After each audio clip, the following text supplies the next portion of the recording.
रोक रही हूँ क्योंकि अब तस्वीरें आने लगी हैं। किशोर, ये तस्वीरें थानापति विजय के घर के बाहर है। आप देखिए सारा तामझाम जो है, पूरा प्रशासनिक अमला जो है वो विजय के घर के बाहर के दरवाजे को देख रहा है कि यहीं से, यही है जहां से सत्ता की चाबी निकलेगी, क्योंकि इस वक्त विजय की पार्टी 97 सीट्स पर आगे चल रही है। 229 के रुझान आए हैं, 234 में, 97 में विजय की पार्टी आगे चल रही है। जो सोचा, उसके पार्टी के सपोर्टर्स ने इतना नहीं सोचा था कि वो इस लेवल तक पहुंच जाएंगे। वो शख्स, अच्छा पवन खेड़ा कुछ कह रहे हैं, जरा सुन लेते एक बार उनको। नतीजों के दिन में हम लोगों ने लगातार बात की है। आप मुझसे बेहतर समझते हैं कि 11-12 बजे तक ही जाकर थोड़ा बहुत स्थिति स्पष्ट होनी शुरू होती है और फिर भी पलट जाती है, तो थोड़ा इंतजार करना उचित है। जैसे कई जगहों पे, जैसे पश्चिम बंगाल है, पश्चिम बंगाल के अंदर जो लीड आ रही है, पहले ही राउंड में अगर 3000-4000 का कैंडिडेट लीड ले लेता है, वो एक बड़ी बात है। हालांकि अभी मुझे लगता है कि इंतजार करना उचित रहेगा। उम्मीद क्या है आपको? लोकतंत्र जीतेगा।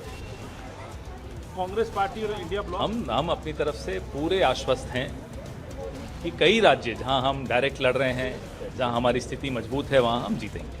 असम की बात पूछूंगा आपसे। बहुत अच्छी तरह से लड़े चुनाव हमारे साथी, और वहां भी परिवर्तन की एक लहर है। इंतजार करिए, जरूर नतीजा मिलेगा। ये पवन खेड़ा को इस वक्त आप सुन रहे थे, एकदम हुलिया बदला हुआ है, हाव भाव बदला हुआ है। वो एंटीसिपेटरी बेल के बाद भी हुलिया चेंज, मतलब वापस अपने हुलिया पे आए नहीं। वो भाई आएंगे तो ये बताते हुए आएंगे ना कि हम जीते हैं, और वो भी संघर्ष के बाद जीते हैं। लेकिन कह रहे हैं डेमोक्रेसी की जीत होगी। यहाँ पर चुनाव आयोग का नाम नहीं लिया, यहाँ पर ईवीएम का नाम नहीं लिया। पवन खेड़ा ने कहा डेमोक्रेसी की जीत होगी। डेमोक्रेसी शायद केरल में जीत रही है, बाकी जगह नहीं जीत रही उनके हिसाब से। लेकिन 86 और 49 इस वक्त केरल में कांग्रेस के लिए अच्छी खबर है, बाकी कहीं से अच्छी खबर नहीं है। पुदुचेरी में कोई फाइट दे नहीं पाई कांग्रेस। बीजेपी गठबंधन जो एनआर कांग्रेस के साथ है, वो 20 सीटों पर आगे चल रहा है, 30 में। तो पुदुचेरी में कोई कॉन्टेस्ट नहीं है। सभी 126 सीटों के जो हैं, असम में कोई कॉन्टेस्ट ही नहीं है। हाँ, मतलब वो आ चुके हैं, रुझान आ चुके हैं।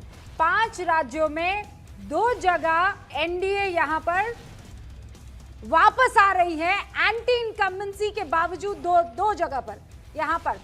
और बाकी सब जगह पर आप देखिए कि एंटी इनकम्बेंसी ले डूबी है, चाहे वो तमिलनाडु में हो, चाहे वो केरल में हो, चाहे वो बंगाल में हो। पुडुचेरी में सत्ताधारी एनडीए 20 सीटों के साथ बढ़त, यहां पर पुडुचेरी की सभी 30 सीटों के रुझान आ चुके हैं। ये इस वक्त की बड़ी खबर, सत्ताधारी एनडीए को 20 सीटों पर बढ़त। 5 राज्यों में आप समझ लीजिए, 2 जगह पर भारतीय जनता पार्टी की पहले से सरकार थी। एक तो असम में थी, एक पुडुचेरी में थी, दोनों इनकम्बेंट गवर्नमेंट थी। उसके बावजूद सत्ता में रुझानों में वापसी करते हुए दिख रहे हैं।